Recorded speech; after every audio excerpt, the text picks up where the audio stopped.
Les amis, bonjour, comment allez-vous? J'espère que vous allez bien. Écoutez, moi, tout va bien. Vous voyez, en pleine nature, en pleine campagne, ici en Belgique, à 2 pas de chez moi, moins de 2 km là pour l'instant. Comme d'habitude, je fais ma marche quotidienne. Au-dessus de moi, tiens donc, 3 phases. C'est une ligne HTA. C'est d'ailleurs la plus ancienne ligne HTA de la région. D'ailleurs, c'est encore la seule qui est encore en service et en aérien. Ils n'ont pas démonté pour la mettre en souterrain. C'est vraiment la seule partie. Et c'est une ligne en fait qui alimente des pompes pour une zone de captage d'eau pour l'eau potable ici dans la région, pour le village, etc. Et donc voilà, vous voyez ici ce poteau HTA avec les 3 isolateurs. C'est encore une ligne très ancienne puisque, comme vous pouvez le voir, elle utilise encore des câbles en cuivre qui ne sont plus utilisés à l'heure actuelle déjà pour le coup, pour leur poids aussi, ce sont des câbles très lourds.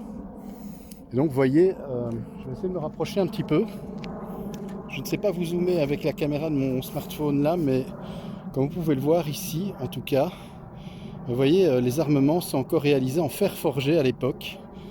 Alors c'est une vieille ligne, j'imagine que dans le futur, elle sera également démontée et certainement que Ores va placer les câbles en souterrain, comme ils l'ont fait d'ailleurs pour les autres lignes aux alentours. Donc voilà, ils l'ont laissé pour l'instant en service. Mais c'est vrai que c'est une ligne qui est quand même dangereuse en ce sens où les poteaux sont en très très mauvais état. Forcément, avec le temps, le béton a éclaté, les ferrures que comporte le béton armé, avec la rouille, forcément tout est déforcé, tout est fragilisé. Et c'est pour ça d'ailleurs que le béton a éclaté, parce qu'avec la rouille, forcément, le béton pète. Et voilà, je pense que c'est une ligne qui sera de toute façon tôt ou tard démontée. Voilà, un gros plan sur ce soleil qui nous manquait tant au mois de janvier. Je vous jure, ça fait vraiment du bien en Belgique d'avoir ce beau temps et c'est tellement plus agréable aussi de se balader. En plus, il fait bon. Alors j'ai pris le risque, on verra bien si j'ai un rhume, mais comme vous pouvez le voir, j'ai pas de veste. Voilà, j'ai juste un t-shirt. Et donc voilà, tiens, tant qu'on y est, j'arrive à ce poteau aussi de cette ligne HTA. Et vous voyez bien l'état du poteau ici, ce que je vous dis, regardez. Voilà, vous voyez, les ferrures sont complètement rouillées. Le béton est éclaté, et c'est comme ça, je vais dire, sur toute la hauteur du poteau. Et ici au-dessus, vous avez bien sûr les armements et 3 isolateurs, un par face. Donc c'est une ligne 20 000 volts. Alors, je vais aussi profiter de cette vidéo pour répondre à une question qui m'a été posée. Alors on me demande quels sont les critères, comment est-ce qu'on détermine le couplage d'un transformateur. Alors tout dépend un petit peu de l'application. Je vais prendre l'exemple ici en Belgique, comme vous le savez, on a un réseau triphasé bien belge, c'est le cas de le dire, puisqu'on n'a pas de neutre. On a, comme chez moi d'ailleurs, du 3 x 230 volts. Donc il y a 3 fils, et entre les phases, il y a une tension de 230 volts, donc pas besoin de neutre, contrairement aux 3 x 400. Et là, c'est un couplage au niveau de la sortie du transformateur qui est en triangle. Par contre, vous en France, qui avez du 3 fois 400 volts plus neutre, eh bien là en fait c'est un couplage qu'on appelle étoile zigzag. Je vous ferai le schéma. Je vais essayer de faire ça ce soir, de vous montrer un petit peu à quoi ça ressemble. Le couplage étoile zigzag. Et comme ça vous verrez un petit peu ce dont il s'agit. Mais en tout cas voilà, on détermine le couplage d'un transformateur par rapport, je vais dire, à son utilité. Forcément, le couplage d'un 3 x 400 volts plus neutre ne sera pas le même qu'un 3 x 230, comme je vous l'ai expliqué.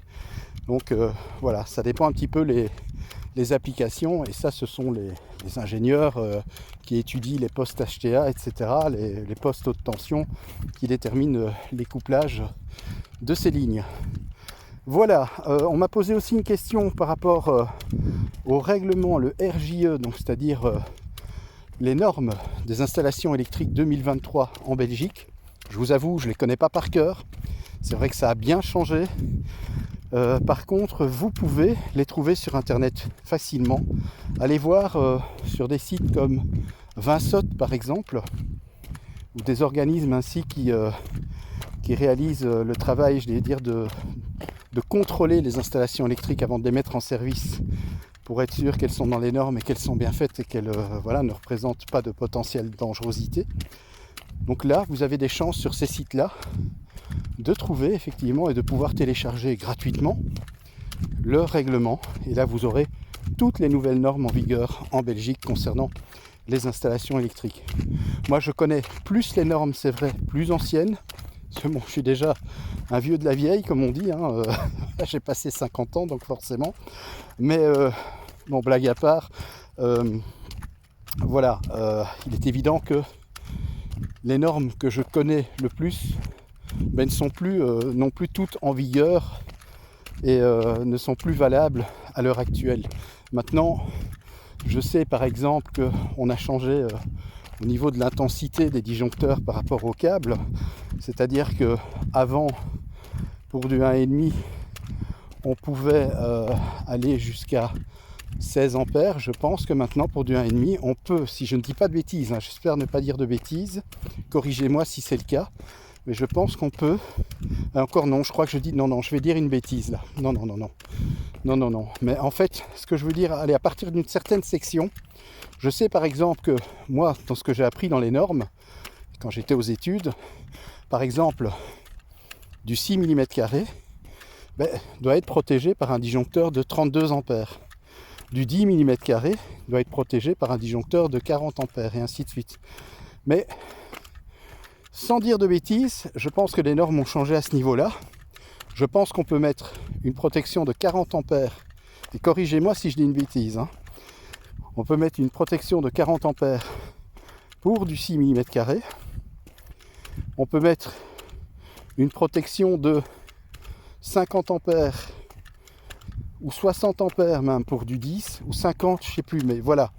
Tout ce que je veux dire par là, c'est que je connais un peu moins bien ces normes, ces nouvelles normes, mais toujours est-il que oui, ça a changé.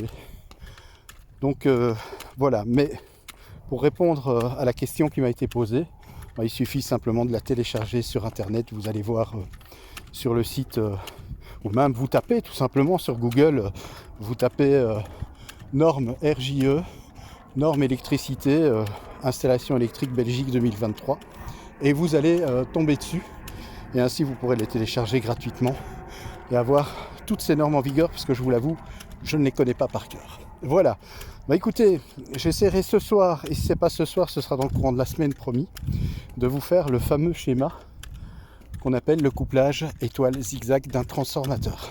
Voilà, en attendant, je vous embrasse, je vous laisse encore profiter de cette belle vue ensoleillée de la campagne, puisque voilà, oui, ici vous êtes chez moi, vous êtes dans mon fief, Mazie. On voit d'ailleurs, attendez, je regarde un petit peu, c'est là, la tour d'équilibre, qui est en fait une tour pour éviter, pour limiter les surpressions dans les canalisations d'eau. Et c'est ce que vous voyez là, c'est pas un château d'eau en fait, c'est la tour d'équilibre de Mazie. Voilà, allez, je vous embrasse. Comme nous sommes le 14 février, j'en profite aussi pour vous souhaiter une très très belle Saint-Valentin. Et on se quitte avec ce poteau HTA qui est d'ailleurs la ligne que je vous ai montrée tout à l'heure. À bientôt.